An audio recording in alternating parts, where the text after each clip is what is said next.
ससुरारी में रंग खेले लायनी दीदिया के छोके ये जीजा।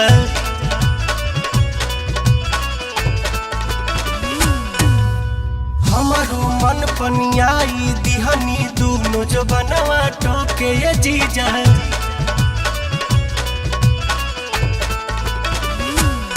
सभी घर ही में बजी जाजी बवाल हो जाई। अल्लाह लाहे डाली लहन लाल हो जाई ये जीजा। लहे लहे डाली लहन लाल हो जाई।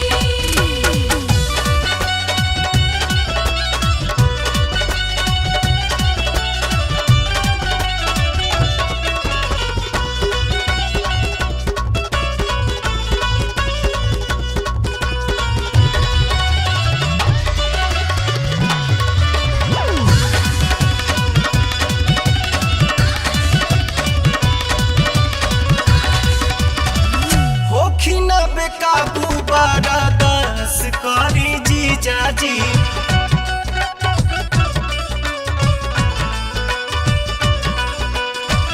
होखी ना बेकाबू बारा दस करी जीजा जी। दोसरा के धन जानी नास करी जीजा जी। तसैया जान जाई है कसैया जान जाई है जाती ओही जा खाल हो जाई। अल्लाह लाहे डाली लहन लाल हो जाई ये जीजा। लहे लहे डाली लहन लाल हो जाई।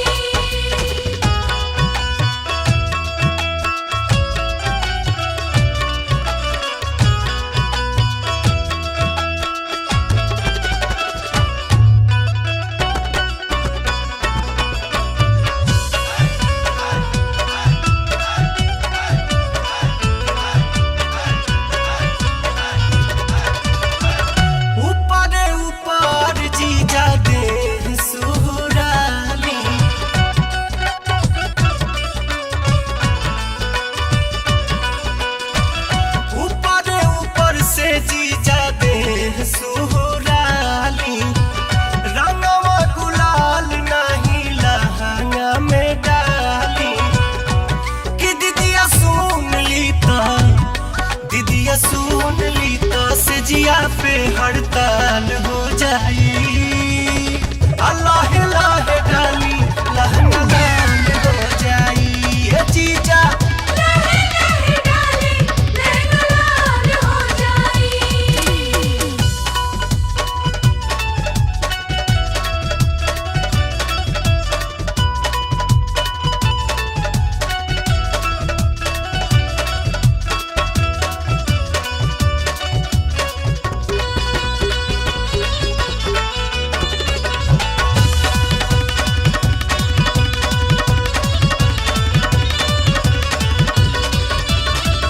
जीजा पलटनी राउर चाली न चलकी।